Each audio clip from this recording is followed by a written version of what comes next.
Well, yeah, folks, let's go ahead and get started. Thank you all for coming back. We had a wonderful 3 days with you last week, and we'll get to that review in just a minute.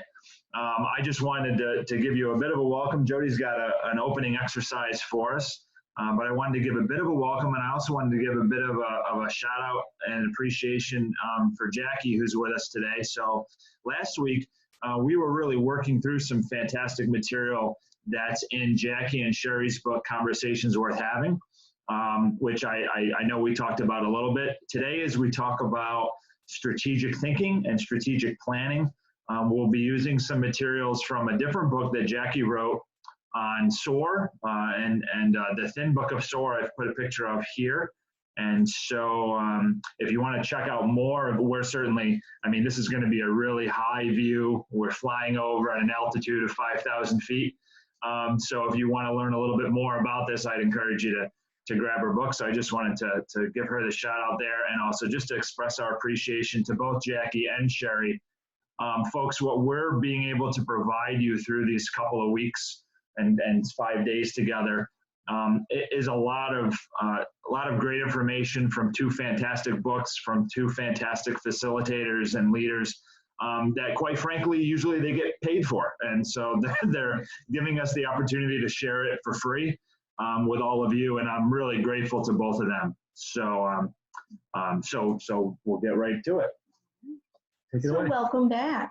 All right, so we're going to continue with our nice opening exercise and doing a quick check-in. So I want you to kind of reach back into your brains and think about when we were last together on Thursday, and just give us those couple of words, maybe 3 words of less, what has stuck with you so far.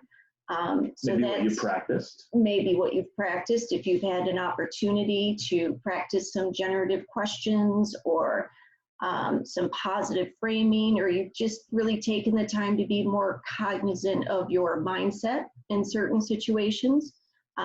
You can do a quick share with that. If you haven't been with us before, maybe this is your first live, if you just want to type in that chat box where you're from. We were pretty overwhelmed and very humbled and grateful that we've kind of doubled our numbers since last Tuesday. So that's a testament to you all and how you're sharing this information. So thank you. I'll give you a second to do that. Yeah, it was really neat to see in the updated roster that we got late last night, how many different people had commented that they're here because of a colleague or you know, a friend referred them, or an email from a colleague. So it was really neat just to see us. I think it's 167 different folks registered for the webinars, and some folks are going to be with us live, and some folks are catching it on YouTube or the Facebook page. So all of that is wonderful. So. Well, I see someone joined us from sort of our neck of the woods from Ithaca. Yeah. Mm-hmm. Hello from Charlotte, North Carolina. Mexico. Wonderful. Yeah. So I was seeing some things about the flip it and the frame it. Oh, yes. And everything is a nice takeaway. And about mindset. I like to think about the statement of the negative as being an aspiration. Thank you, Todd. All right. All right. Well, so let's start with a little bit of a review on where we have been. Oh, there we go. So last week we talked a lot about moving from protect to connect, and about that mindset, and about some of the biology there. We talked about pause, breathe, and get curious, which we were actually reminding our 7-year-old of just the other day. So really some application for really young kids. She was just frustrated with some of her school assignments and trying to communicate with us what her struggle was, and we didn't really understand what she was upset about. So we talked to her about, hey, pause, breathe, and get curious. We spent some time looking at having grace for our drafts, and you know, maybe you're feeling like you're in your first draft still. Maybe we're moving into our second draft. And day 2, we learned about the 4 conversation quadrants and how we really would want to spend as much time as we can in that appreciative and inquiry, quadrant, avoiding depreciative statement questions to the extent that we can. We learned about generative questions. And then on day 3, last Thursday, we looked at opportunity trees and how they can provide us an opportunity for positive framing. We learned about name it, flip it, frame it. And we're going to continue to build upon those today and those skills today. And I'm really excited about sharing what I think is a great framework for not only strategic planning, but strategic thinking and the strategies and the mindsets that we might have, whether we're talking to ourselves, we're talking to one individual, or we're talking to a large group of folks. And I think you're going to be excited to see how this model is scalable as well. So this is the day where all those puzzle pieces start to come together for me. Exactly. And again, a reminder, if you missed any of these days, you can check out the YouTube link. It looks like that was posted by Sherry. Thank you very much, Sherry. And all of this is free. There's no paywall, and there's probably not even any advertisements. So nothing to skip over. So we're going to give you an opportunity for just another chat book response here, but today is still all about your conversations, and we're looking at that through the lens of education and how we can improve and reinvent those connections in education right now. So in a very general, kind of hot air balloon looking down sort of way, we want to think about, what do strategic conversations look like in education? Why are they important? Who is most likely to be included?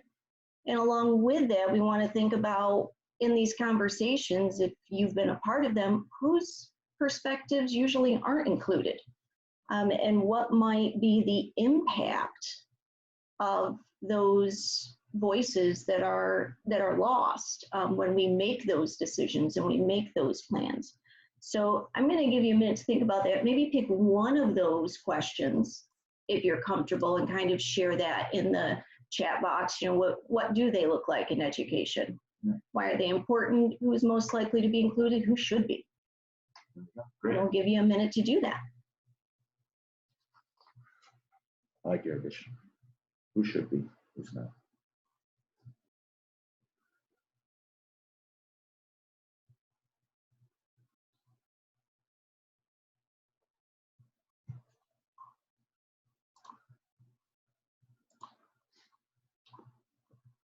And I'd also certainly open it up for any folks who would rather take yourself off mute and talk about the answer to any of these questions in education as well. That's perfectly fine.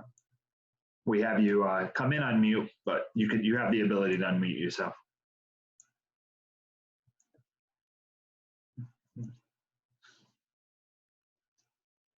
Yeah, I know I've been in on a few of these committees and meetings, and I can think of some important perspectives that aren't usually present. Students and parents from, all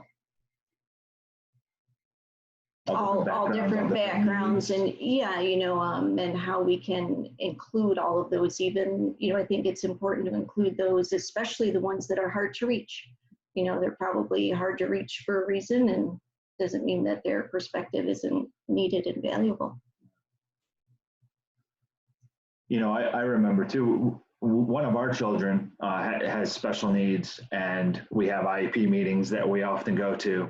And I also think about that you can have folks in a meeting and still not have their voice. I know I've shared with you many times that all the questions get directed to you, that I've never asked a question in any of these IEP meetings about my son, and I've talked to other dads, and they say, yeah, they usually just ask mom everything. They don't usually ask us a lot of questions. Even when you're sitting right there. Yeah, so I think it's also important, who do we include, and then how do we get them included? How do we make sure that the voices are included? So we've got some responses that I think look really strong.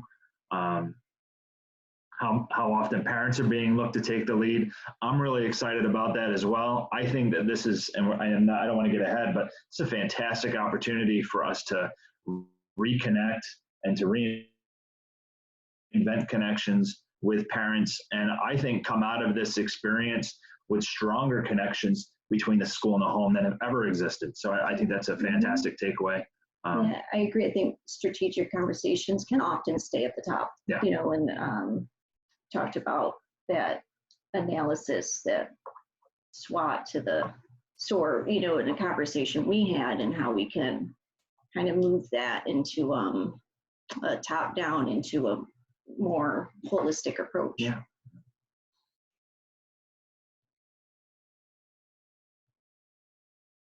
And please, Jackie or Sherry, if we're missing anything in the chat box, I know you'll certainly share anything that you're catching.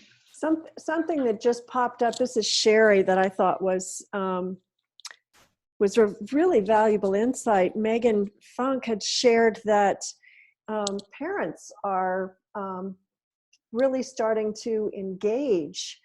And what occurred to me is that has huge potential to carry forward after this, because the depth of the relationship and the connection will have changed, and the role will have changed. So this could be a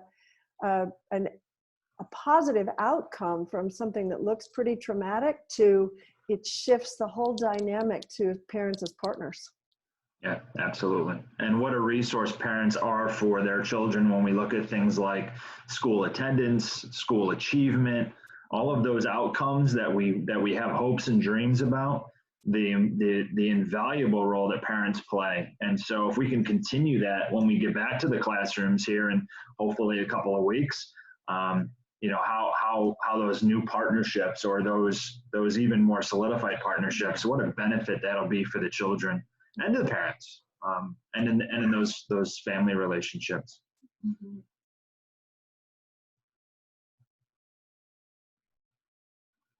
Here's the plan. Yeah, so it's great to have, we have some folks at the university level, we have some folks at the K-12 level, and so we're seeing some great commentary on both. And I encourage folks, if you don't have the chat box up, you'll be able to grab that and take a look through.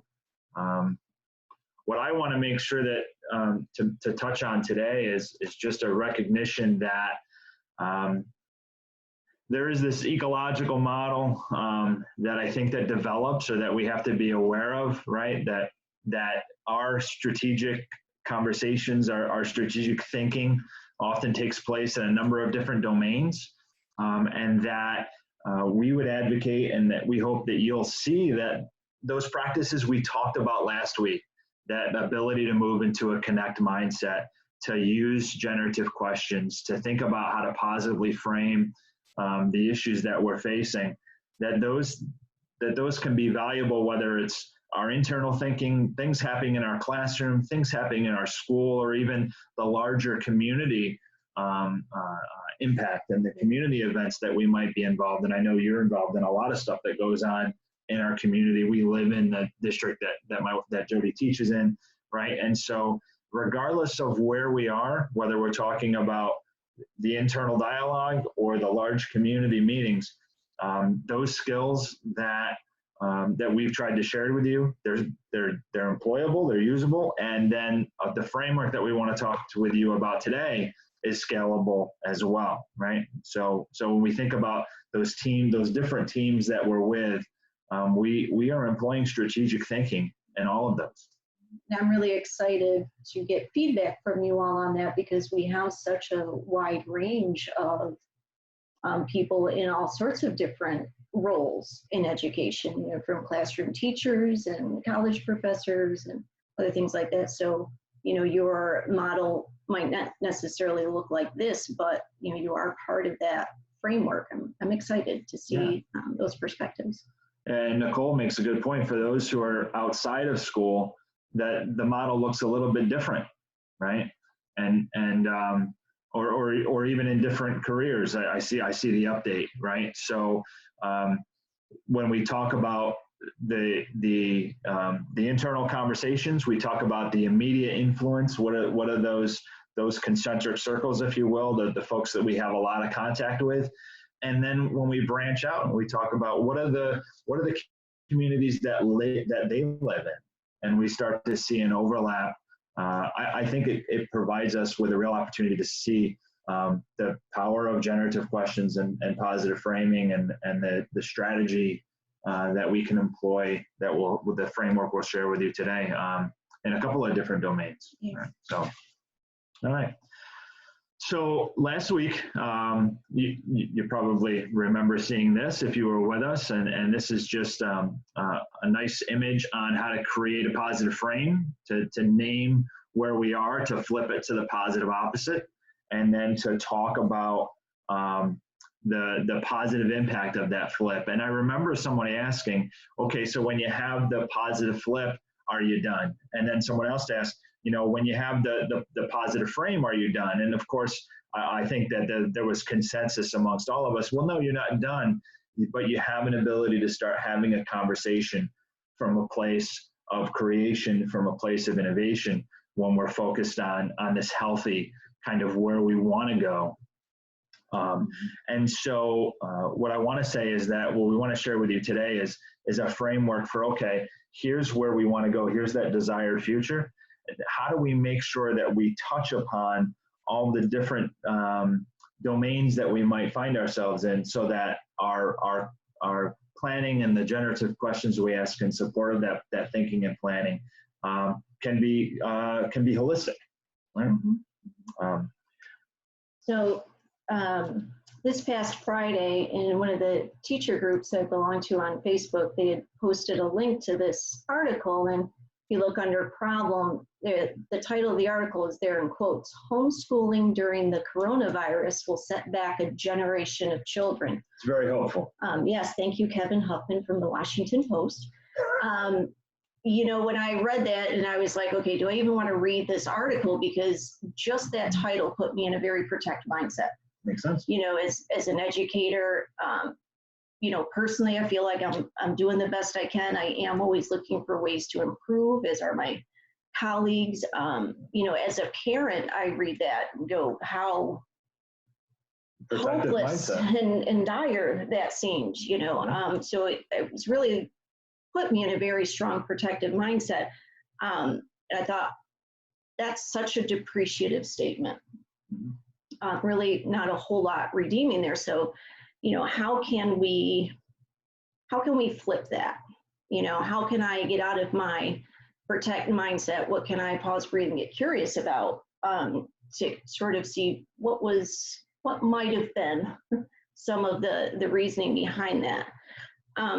So we are going to give you a minute here in just a second to practice a little bit of this in the chat box. But if we look at just the title being the problem, okay, so homeschooling during the coronavirus will set back a generation of children.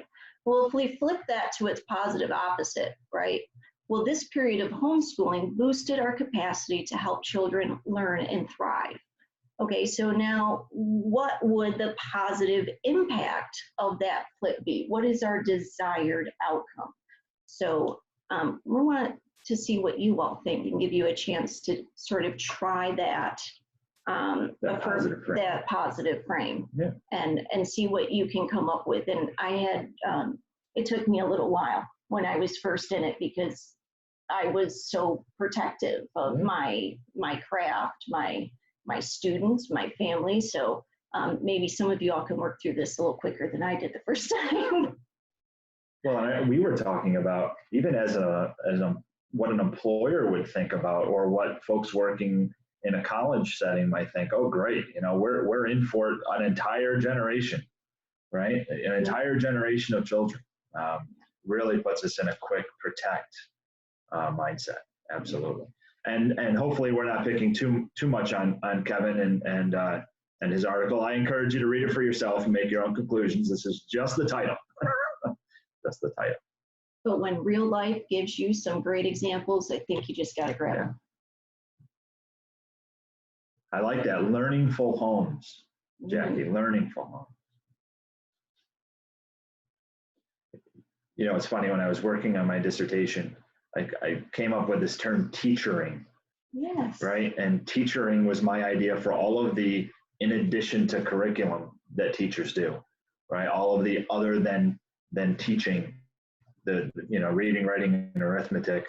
And I think that this is another opportunity for teachers to show that teaching capacity, right? Mm-hmm. So that got me thinking, the Learningful Homes got me thinking about that.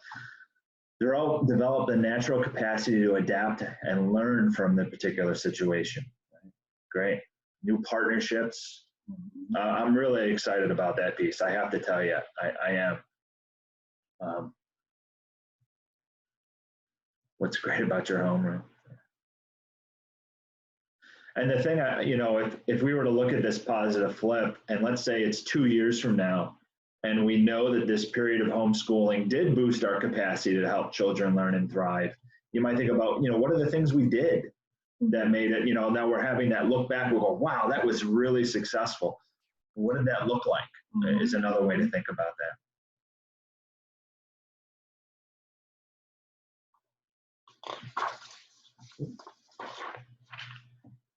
There are some great reframes in the chat box. Nice job, everybody. Yeah, you all are really picking up on that. I see Jackie said great question, but let me try to find. Oh, okay, great. How home relationships help children thrive. Yeah. I know from my colleagues in child welfare, there's a really significant concern on, what about an increase in domestic violence? What about an increase in child abuse and neglect during this time? And those are real issues and problems that we have to concern ourselves with. But I do wish we were spending at least an equal amount of time thinking, okay, how do we inject supports into homes that we would identify as at risk, and how do we provide supports, and how do we, how does we partner, between schools and child welfare folks and community providers and community stakeholders? How can we begin to inject resources into those homes? And I think that if we were better at doing that, if this community of learners that we're trying to cultivate here with all of you had more influence and thinking about how to use positive framing and generative questions, how much more prepared we would be for that challenge, in addition to these educational challenges and curricular challenges and higher ed challenges. And I saw one up there was about how, understanding that education doesn't just take place in the school, that a lot of learning can happen at home, even if it's not curricular learning. And I think that's super important. And, that could be a strength that we could build upon in this time. Well, we were talking earlier too, what would you rather be, the world's most exceptional teacher, or the teacher who had the world's most engaged home communities, home environments? And I think every educator would go, I'll take the most engaged home environments, because that's going to have so much impact on my students and their achievement.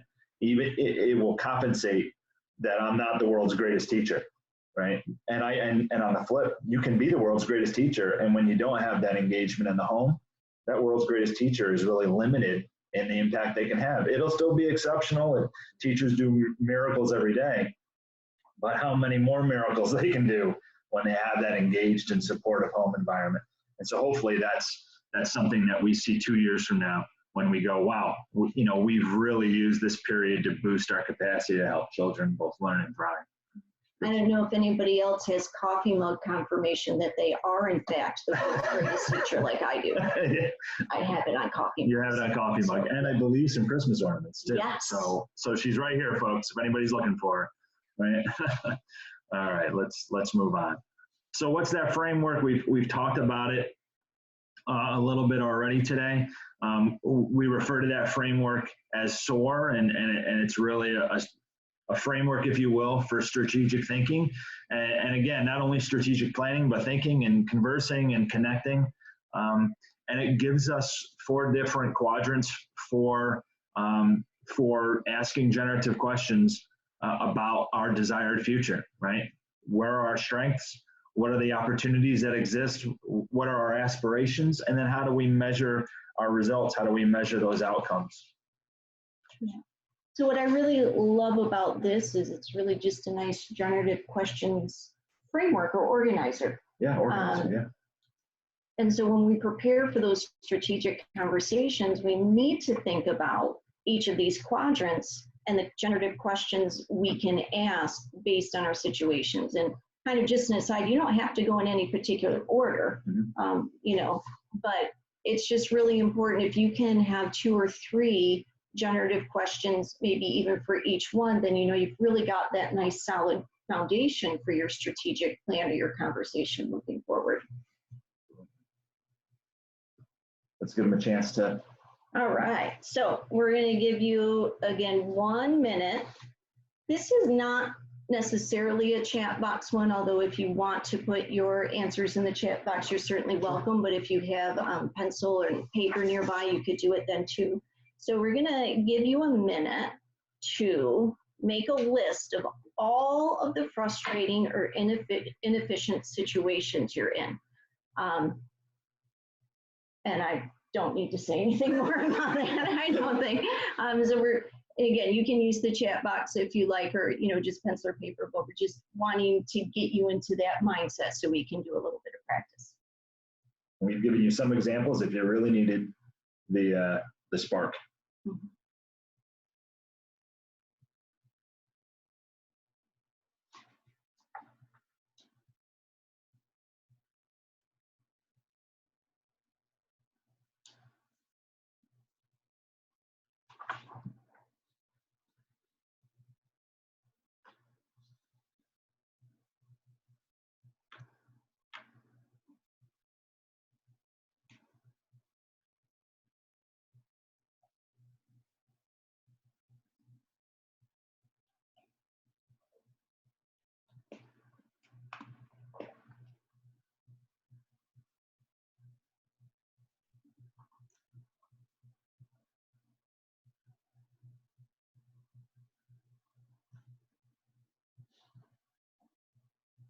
I was trying to go through the Jeopardy song in my head, so I think we're probably somewhere around a minute. All right, sounds good. So one of the things I like about what Jody introduced is that if we think about SOAR as a framework for organizing our generative questions, right? And so what we've provided you here are a little bit of an expanded slide for strengths, opportunities, aspirations, and results. And some of the questions that you might ask of these difficult or frustrating situations that you find yourself in presently. And what I'm hoping that you'll consider doing, and that we can use the chat box for this, I'm going to leave this slide for a minute, but I promise to come back, is to take one of your challenges and just try to ask 1 or 2 SOAR questions that support some strategic thinking, or that maybe you might use if you were to have a strategic conversation about one of the issues you choose. So I'm going to flip back to that fantastic list of questions, and maybe one or two of the ones you see here would work, or they spur some creativity or some innovation in your thinking. But so choosing one of the problems from your list, just 1 or 2 questions. It doesn't have to be from every quadrant. 1 or 2 that you think apply, and then if you'd share that question with us in the chat box, I think they'd be real valuable. And again, you can also take yourself off mute and share that way as well, whatever's more comfortable for you.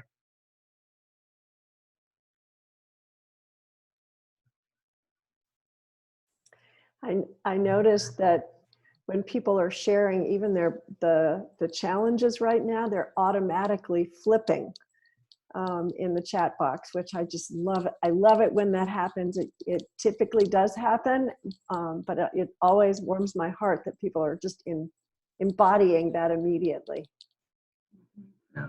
And I really want to encourage folks to make this your way of thinking and the way that you interact with the world you live in. I can't tell you how much healthier you'll feel if your immediate response is to think, wow, that person's really in a protect place, or how can I think about this? How can I create a positive flip? How can I frame this to what I really want? Even when you're having those internal dialogues, it's really a healthy, life-giving kind of way.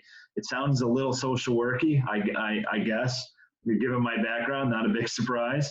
But yeah, it's great to see that, Sherry, and it's really a healthy way for us to kind of go through this experience. And I think, it really helps us to understand how much we have control over, because when we're in a protect mindset, we might feel like we don't have control over a situation. Or so when we're switching to that connector, when we're trying to understand somebody else's perspective, we have that ability to control.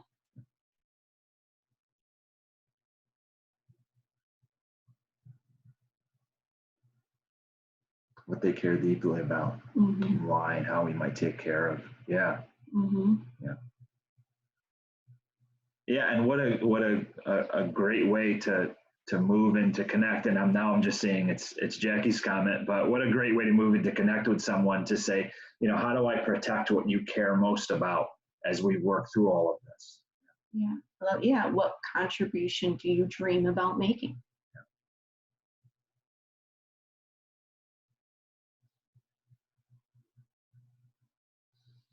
Should we move on? Hopefully we've given folks enough time, and if not, feel free to unmute yourself and say, hey, I got one more, and I'm happy Absolutely. to. So we did that. One of the things that's really valuable for me when I think about SOAR is that it's scalable. I talked a little bit about how it's scalable to those internal conversations, and how when we do some of our own planning, and how we think about the way we communicate even within our families, I think that there's a real value in saying, how do I make sure I'm touching upon all of these different areas? One immediate place that you and I went when talking about this over the weekend is, when we talk about parent-teacher conferences, and what a valuable tool for preparing for a conversation with a parent, whether that parent is, the dream child in your class or the not so dream child in your class, right? And to make sure that we're not just ignoring behavior, we're not just reframing behavior, but we think about, okay, what is my desired future for this child, for this situation, for this interaction with parents? And then how do I make sure that I touch upon a couple of different areas in my planning and my thinking about this conference? When I consider work with college students, I often have students who will come to me and, what am I doing about my future? I always get the one, I work with a lot of students who want to go into the criminal justice field. I'm not sure how they end up in my classes, but it is what it is. And, and when I think about using this framework for my meetings and my time spent with them, again, really valuable in providing a framework for me. And we were talking about too, as an educator and using this framework in parent-teacher conferences, also how can we engage the students in this framework and really get their voice and what do they feel like their strengths are? Again, because people are going to commit to that stuff that they create. And I don't think that our students are any different. So we can really scale that and try to get all of those voices in there. But often in those parent-teacher conferences, you might have a parent where, especially in the, we do some conferences in October, that might be your first really point of contact. And so you do want to come at it from a strengths-based, and you want to, kind of hook that parent in, and in a short amount of time. Yeah. We were talking over the weekend too, that SOAR can even provide a great writing prompt for students, right? You work with fourth graders, and we think about that intermediate and even junior high school age group, where having children, hey, give me a paragraph on each one. What are your strengths? What are the opportunities? Or I think I was talking about, using I tried to come up with a different acronym. I was using SWAG. I checked with my teenager. He said, that's not a cool term It's not cool anymore. But what are your strengths? What are your wishes? What are your aspirations? What are your goals for yourself, right? And how that would support executive functioning and goal setting and a child's assessment of themselves and a recognition of the things that they're good at. So I think getting the child's voice involved in parent-teacher conferences is a fantastic idea. And as an educator too, if I can have students respond to this prompt, what insight it gives me into what the student feels like their strengths are that I might not be seeing in the classroom. And then I can use that to try to work that in, so that way, again, they're feeling successful and they're feeling validated and heard. And then Sherry provided some additional thoughts too on what about using the SOAR questions when you're meeting with parents? What are your child's strengths? You know, so I really some real great scalability, if that's a word. It is now. I have letters after my name. I'm allowed to just make up words. Yeah, I think so. I've seen it all the time. Jackie's giving me, I don't know about that kind of look, but that's okay. We wanted to share with you some other thoughts too about the scalability of SOAR, and I thought I would pass it off to Jackie and Sherry in doing so and sharing some examples. Sorry, I was typing and thinking, and now I heard you say my name. Yeah, I've got a list. There's about 4 things that we will definitely post in the SOAR Facebook page so that you can download. One is a quadrant that Sherry said, and the kind of questions that you can ask middle school, high school kids on their strengths. What are some of their opportunities, aspirations, and results to get them coming up with a strategy for themselves to move forward in these challenging times. This slide here talks about a quick SOAR. And a quick SOAR is, when a team has to get together, there was a call on a Friday from a woman of a young youth leadership development group in Detroit that said, we need a strategy to get these kids to the Obama inauguration. And everybody said, we can't do it. There's problems. They won't get funding. And Cheryl was her name. And she says, I just need to get the right people in the room that can figure out how to move forward and how we can do this. And literally, I was in Alaska, she was in Detroit, and we wrote up 4 questions that you see right here. And we brought people together for what we called a quick SOAR, a quick conversation. Not only did the youth get funded to go to Washington, D.C. for the inauguration, we had enough funding for the chaperones to go. And that's because if you think about our first webinar, when you start from a place of strength, it opens up the connect mode. People got creative with opportunities for funding and donations and what they all care deeply about so that they came up with a tactical plan to make it happen. And they ended up making it to Washington, D.C. and attending the inauguration of President Obama at that time. So that's what a quick SOAR is just approaching a strategy from strengths, opportunities, aspirations, and results, and trying not to have it derailed into weaknesses and threats. Sherry, you want to talk about how appreciative inquiry is used? And then we got a great video we can show you that shows you possibilities beyond yourself to a whole system. Sure. So these same questions, generative questions and positive framing, can be used in a formal methodology that's called the AI, the Appreciative Inquiry 5D cycle. And it's a process that you can use to engage large groups in conversations about something they care about. The largest one I've ever participated in was with a whole school system in Macon, Georgia. There were 4,500 people in the summit. There was 4 hours on one day, and a month later, 4 hours again. They brought parents, community members, teachers, administration, and some of the students all together to focus on how can we shift our system so that more students graduate, more students learn and enjoy being in school, because they had about a 98% dropout rate in the community. And so they created a whole process of bringing people together. And people in this process they start off in pairs, so it's one-on-one interviews, asking those generative questions around a positive frame. And then pairs get together with 3 or 4 other pairs, so you have small groups of 6 to 8 people having structured conversations around identifying strengths, opportunities, aspirations, desired results.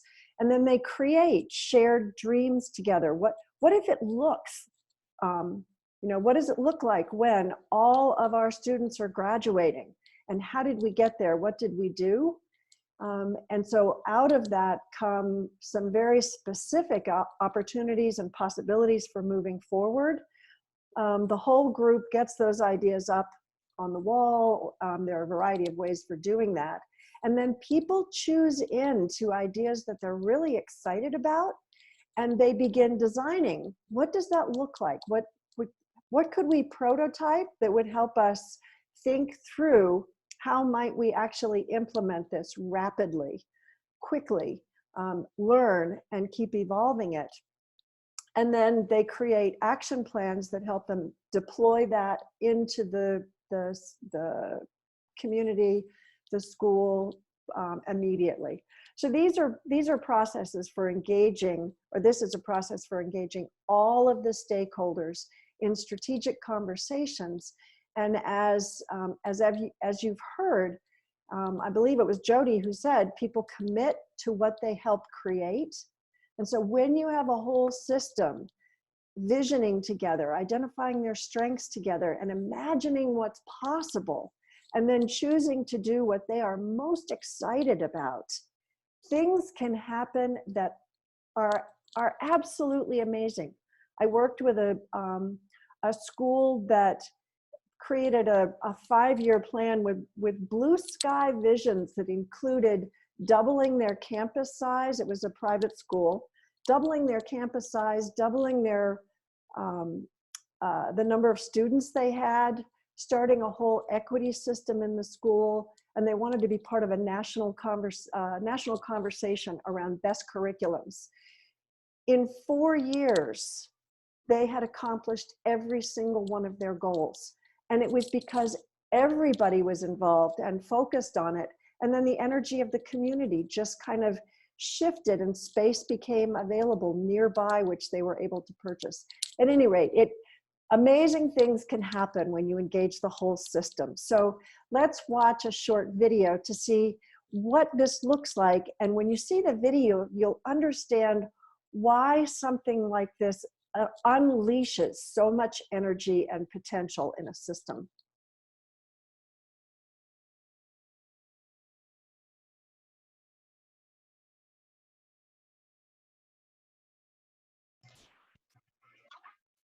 Do you need to click your sound on?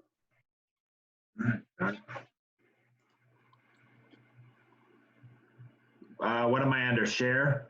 Yes. Where is it? Share computer sound. There it is. It got me again, Sherry. That's all right.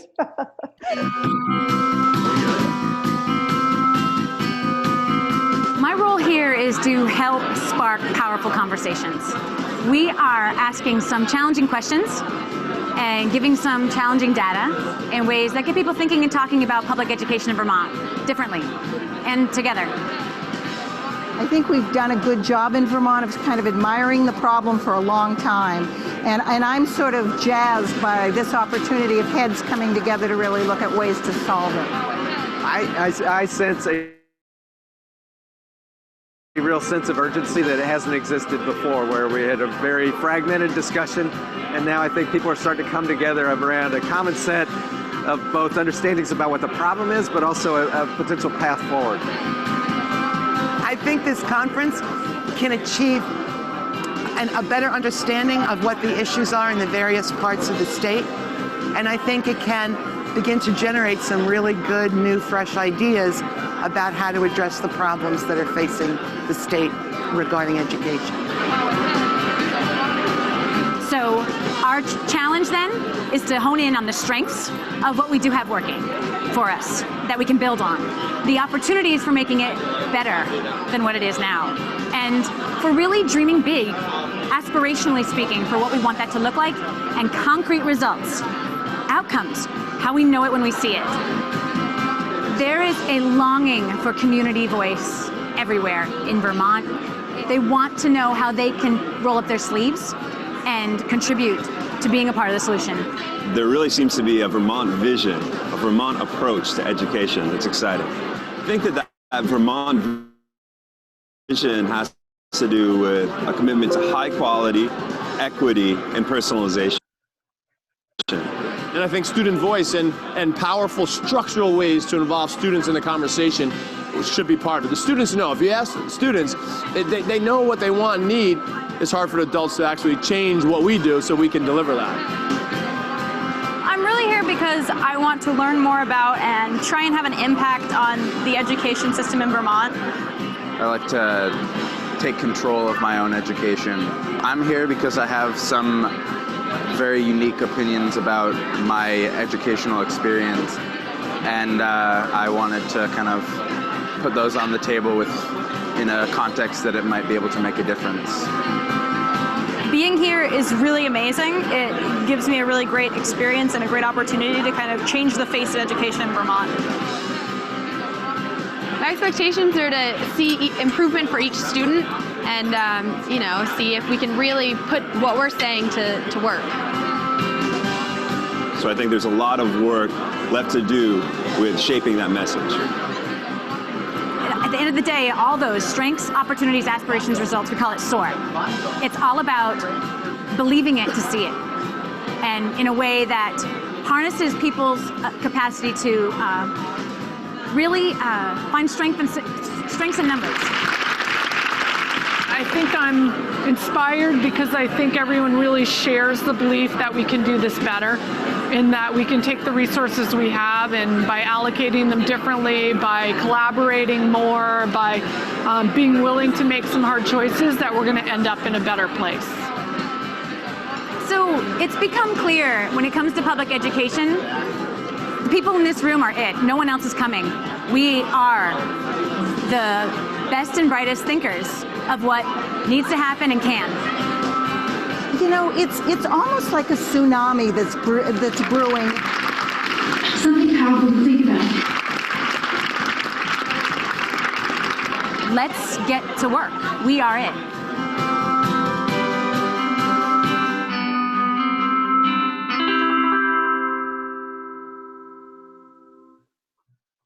So I love that. I love that video because it really shows the power of appreciative inquiry, the power of using this SOAR framework, and the power of getting a lot of folks from a lot of different backgrounds into a room, and again how scalable this is to include not only students and teachers and administrators, but also community stakeholders. I imagine parents. I don't know that I remember seeing a parent interviewed, but I would imagine parents as well. So some really cool stuff there. Obviously, we have with us folks who can do that work if that ends up being something that a group that you're associated with wants to try to pursue as we think about kind of reinventing connection with students and parents. I think it would be neat to see that come out of this work as well. And I was just kind of looking at the chat box while the video was playing, and just some of the comments. When you have that momentum in the room and you have all of these different stakeholders, that have that passion and the energy and have picked the thing that they feel invested in and can work on, and then they can spread that and share that with others, and it really does help keep the momentum going. So the momentum doesn't stay in the room. Yeah. One of the things that also made the chat box, as the video was showing, was that the AI Commons that's maintained at Champlain College has a lot of ongoing and available information for you on appreciative inquiry. And we're not affiliated with Champlain College at all. I just know it's the place where you can go, and most of the things that are there aren't behind a paywall of any sort. If you want to learn, there's an opportunity to learn and grow, and I'm always grateful for that. There's also the Center for Appreciative Inquiry also has a wealth of information posted that is free to people. There's a wall for trainers, but for somebody to show up and gather information, there's lots of it there. Yeah, and that's where many of you registered for this webinar series, and they have a lot of additional free webinars that are focused on how do we employ appreciative inquiry during this present situation too. There's a lot of folks in this community stepping up to host these types of opportunities, which I'm grateful for as well. Yeah, but Sandy, that sounds like a really awesome project. I wonder whether or not, since we have a little bit of time, Sandy, would you be willing to share just a little bit about the conference in Texas, like 1 or 2 minutes, and then about the Facebook post? Because this group might be really interested in joining the positive education community. Oh, awesome. Yeah, I attended in 2018 the World Positive Education Accelerator in Dallas. It was a phenomenal experience. They had representatives from 30 plus countries come together. Dr. David Cooperrider was there, Dr. Lindsay Godwin was there, so many people involved in positive psychology and appreciative inquiry. And it was actually run as it was a summit, and they put us in project groups. There was, I think we ended up with something like 20 project groups, and it ran for what was it, 4 days, I think, 4 consecutive days. And it was a wonderful experience being able to connect with people from around the world who had the same struggles that we were having here in America in education, and that was the behavior issues, the anxiety, the depression with their students, and how that affects their academics. And we have from that the project groups that were created. Some of them are still active, like my group is, but I guess I don't know where some of the other ones are. But actually, I was just on a call with the project group, and I'll put it in the chat box, the Facebook page for the project group, if anybody's interested in connecting with us. But we are creating a Facebook page and a website. We haven't come up with a name yet, but what we're going to do is offer tips and tools to parents who are struggling with the whole idea of schooling from home at the same time that they're also working at home. And it's all going to be tips based on positive psychology. So I'll be happy to share that with you, as well as my email address if anybody would like more information on any of that. So thank you for the opportunity to share. Thank you. Thanks, Sandy. That's great. You. Yeah. Thank you. Let's see, I saw there was a question on whether the webinars were recorded off of Facebook, and there is a YouTube page as well. So if you're not too interested in doing the whole Facebook thing and you want it, oh, and Sherry's already done it. She's got a link to the YouTube channel in there. And if you're not able to grab it from here for one reason or another, you can shoot me an email. My email's on right here. And you can also just go to YouTube and search for the Conversations Worth Having channel. Oh, there you go. Wonderful. Fantastic. One other thing I just wanted to share was that Janie Pinneritz, she's the one early on who said she had used generative questions in her guided meditation. And she just shared that she posted that to the Facebook group for anyone who wanted to know more about it. Wonderful. It's just 10 minutes, so I hope it's easy to use. And if you have any input or suggestions, I welcome them. Wonderful. Thank you, Jamie. Yeah, that's wonderful. Yeah. Thank you. Thank you. I'm loving this day, and I think I'm going to love it really tomorrow too, as we get a chance to kind of hear more of your actual voices as you feel comfortable chiming in and answering questions, and hopefully that'll lead you into where it is we want to go tomorrow. Nice transition. Thank you. I've been working on that. Plan that one. So tomorrow we're hoping to come together again.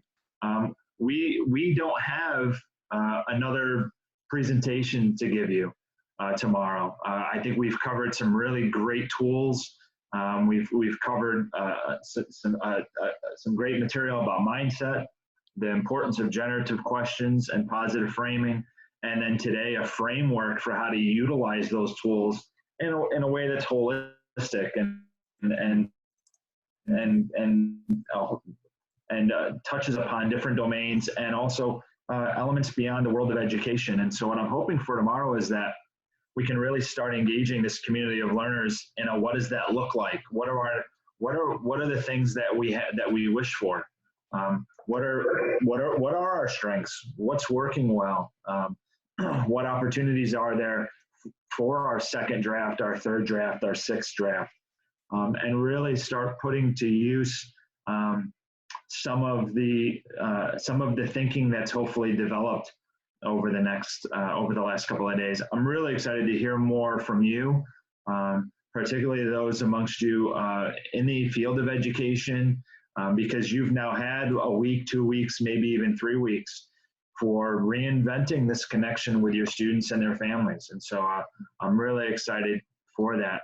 I've had a couple of folks talking about or inquiring as to ways that I might be able to, or Jody and I might be able to provide some support. And we're going to do as much of that as we possibly can, and keep as much of that for free as we possibly can. So the answer to that is a hoped for yes. And we're really grateful to have shared this time with you. I'd certainly like to open it up for the last couple of minutes if anybody has anything else they'd like to share, and then we'll kind of wrap for the day. Nicole would like you to please repeat the list of generative questions you just rattled off.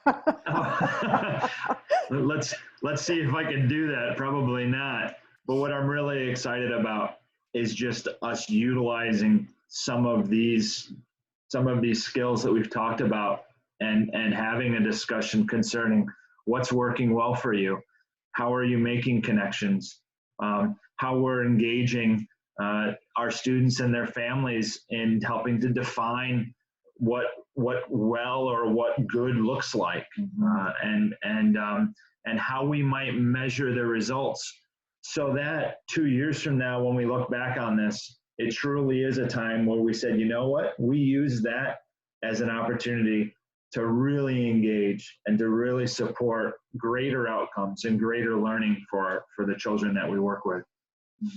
And that this is a generation that is enhanced by this opportunity for homeschooling and not lost.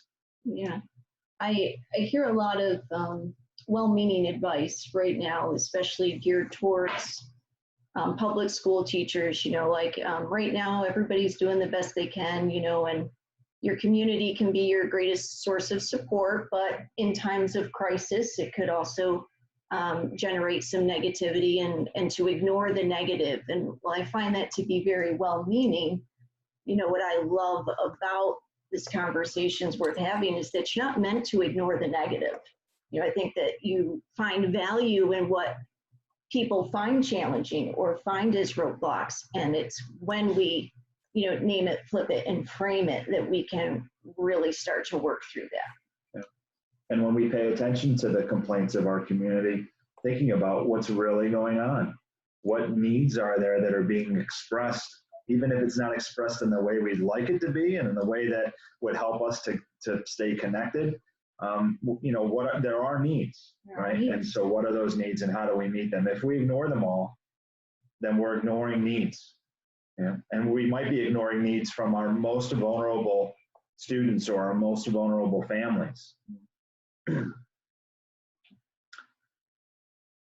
Well, I think with that, folks, thank you so much for being with us. I appreciate you. Oh, what a great couple of days. Super excited about tomorrow. If you have any ideas on how you'd like to begin the framing of tomorrow's effort, feel free to be in touch. And if not, bring your creativity caps as we come together tomorrow at noon Eastern. And we're really excited. We're really looking forward to it. Thank you, folks. Have a great remainder of your day. Thank you, Michael and Jody. Yeah, thanks to everybody so much. Have a great evening. Thank you all so much. This is awesome. Thank you, everyone. Bye-bye. Bye.